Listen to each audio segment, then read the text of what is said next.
اعوذ باللہ من الشیطان الرجیم۔ پناہ مانگتا ہوں میں اللہ کی شیطان مردود سے۔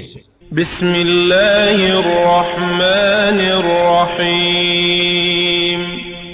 شروع اللہ کے نام سے جو بڑا مہربان نہایت رحم والا ہے۔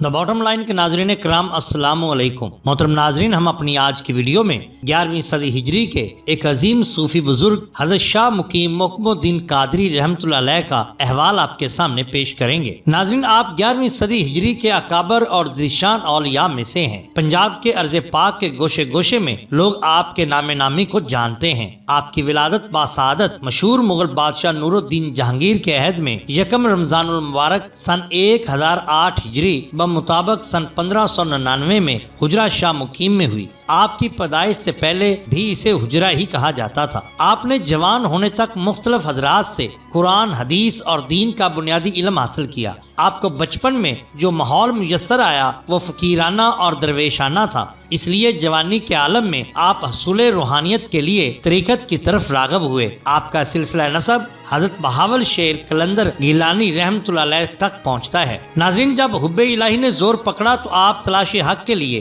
بے قرار رہنے لگے اور اکثر اوقات حضرت بہاول شیر قلندر کے مزار اقدس پر بیٹھے رہتے، بعض اوقات وہاں سو بھی جاتے۔ ایک روز آپ اتفاقاً مزار اقدس پر آئے اور آ کر فوراً نیند کی حالت میں چلے گئے۔ آپ نے خواب میں دیکھا کہ حضرت بہاول شیر قلندر سرکار رحمۃ اللہ علیہ آپ سے فرما رہے ہیں، گھبراؤ نہیں، باطنی فیض کے حصول کا ذریعہ جلد ہی کھل جائے گا۔ اور قلندر صاحب نے فرمایا کہ لاہور جائیں اور وہاں آپ کی رہنمائی کے لیے آپ کو ایک رہبر ملے گا۔ اس خواب کے کچھ دیر کے بعد آپ مرد حق کی تلاش میں لاہور کی طرف چل دیے۔ راستے میں آئے تو ایک مقام پر آپ کو شاہ بدی الدین المعروف شاہ مدار ملے۔ انہوں نے کہا، بیٹا، معلوم ہوتا ہے کہ تم کسی مرد کامل کی تلاش میں لاہور جا رہے ہو۔ اگر بہتر خیال کرتے ہو تو مجھے اپنی رہنمائی کا موقع دو۔ مگر آپ کو ان کی یہ بات اچھی نہ لگی۔ آپ نے اس پر اپنے جد بزرگوار حضرت بہاول شیر قلندر سرکار رحمۃ اللہ علیہ کا تصور کیا تو تصور میں حضرت بابا جی نے فرمایا کہ میں لاہور ہی جاؤں۔ اس پر حضرت شاہ مدار نے آپ کا راستہ چھوڑ دیا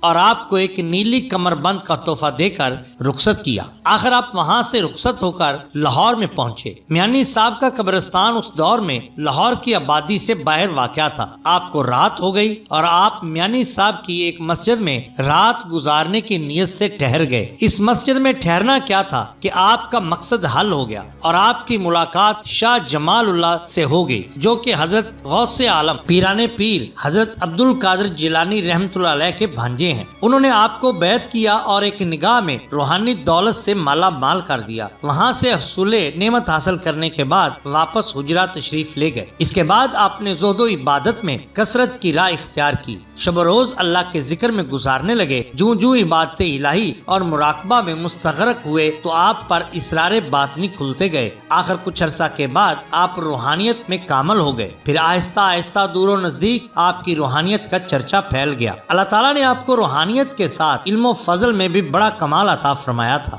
آپ نے ایک دفعہ فصوص الحکم کا درس دینا شروع کر دیا۔ اس درس کی شہرت بہت پھیلی۔ یہ خبر حضرت مولوی عبد الحکیم سیال کوٹی کو بھی مل گئی۔ انہوں نے سوچا کہ حجرہ میں جا کر دیکھنا چاہیے کہ فصوص کا درس کیسے ہوتا ہے۔ آخرکار ایک روز درس میں حاضر ہوئے اور دل میں بہت سے سوالات سوچے، مگر جو ہی آپ کے درس میں شامل ہوئے تو سب سوال ذہن سے نکل گئے، مگر پھر بھی جرأت کر کے سوال کر دیا۔ آپ نے اس وقت جواب نہ دیا۔ جب مجلس برخاست ہوئی تو ایک خادم کی طرف آپ نے نظر فرمائی۔ اس نے مولوی صاحب سے کہا، مولوی صاحب، عبادت کے بارے میں جس شک کا اظہار آپ نے کیا وہ اس طرح نہیں ہے بلکہ یوں ہے، جس سے مولوی صاحب کی تسلی ہوئی اور وہ آپ کے علم کے قائل ہو کر واپس لوٹے۔ ایک دفعہ کا واقعہ ہے کہ ایک رات آپ حجرہ شریف کے پاس ایک گاجروں کے کھیت کے پاس سے گزرے۔ آپ نے خادم کو فرمایا کہ فلان جگہ سے گاجریں اکھاڑ لو۔ خادم وہاں سے گاجریں اکھاڑ کر لے آیا۔ آپ نے ان میں سے چند گاجریں تناول فرما لیں۔ حاضرین سوچ میں ڈوب گئے کہ یہ حضرت صاحب نے کیا کر دیا، بلا اجازت گاجریں اکھاڑ کر کھا لی۔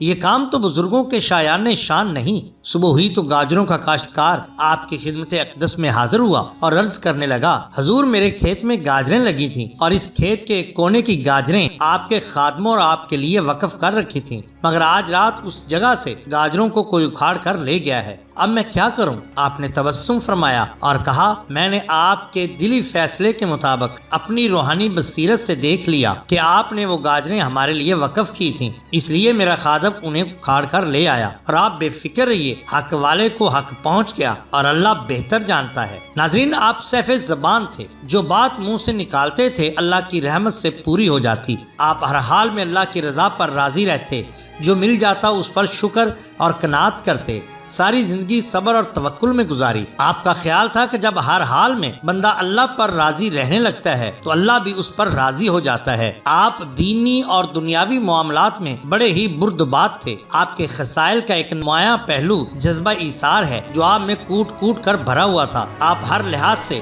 شریعت کے پابند تھے، کوئی بات بھی خلاف شرع نہ کرتے تھے۔ آپ کا وصال 9 شوال سن 1050 ہجری بمطابق سن 1640 میں ہوا۔ اس وقت شاہ جہاں کا دور حکومت تھا۔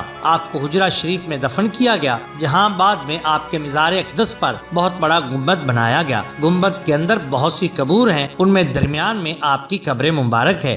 آپ کے 3 صاحبزادے تھے جن کے اسماء گرامی حضرت صفی اللہ سیف الرحمن، حضرت شاہ محمد امیر بالا پیر، شاہ عبداللہ نوری تھا۔ آپ کے وصال کے بعد آپ کے سب سے بڑے بیٹے صفی اللہ ہی آپ کے سجادہ نشین بنے۔ دور حاضر میں سجادہ نشین حضرت پیر سید ایجاز علی شاہ گیلانی قدس سرا ہیں، جو کہ موجودہ دور کے ایک ولی کامل اور بابرکت بزرگوار ہیں۔ محترم ناظرین، اگر آپ کو ہماری یہ ویڈیو پسند آئی ہو تو لائک کیجئے، سبسکرائب کیجئے ہمارے چینل دا باٹم لائن کو، تاکہ ہم آپ کے لیے اور بھی بہترین ویڈیوز لا سکیں۔ اپنے دوستوں کا، گرد و نواح کے لوگوں کا بہت خیال رکھیے۔ اللہ اور اللہ کے رسول صلی اللہ علیہ وسلم سے بہت محبت کیجئے۔ آپ کا بہت شکریہ۔ اللہ حافظ۔